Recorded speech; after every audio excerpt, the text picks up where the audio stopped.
القدام ولا السيد رئيس السيد فوزي القجع كان جينا نعزروا السيد امين عدلي في هذه اللحظات يعني الحزينه لنا واللاعبين ديال المنتخب. نتمنوا لهم يعني العائله ديالو الصبر، وكنشكر يعني كاع اللي حضروا اليوم الجامعه الملكيه المغربيه لكره القدم.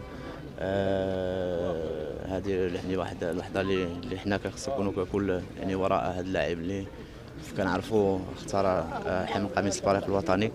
كنشكروا على هذه البديله اللي دار، وحنا دائما وراء اللاعبين ديالنا وديال المنتخب.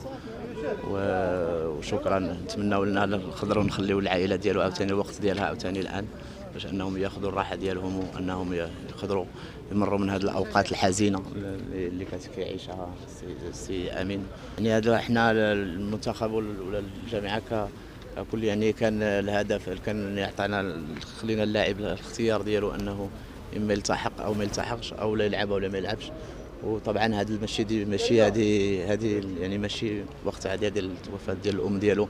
عارف هذا وقت صعيب وقت حزين. نتمنوا له انه يقدر يلتحق بالمنتخب، ولو ما التحقش راه كلنا غادي نتفهموا انه هذه راه ماشي وضعيه سهله اللي كيمر منها اللاعب.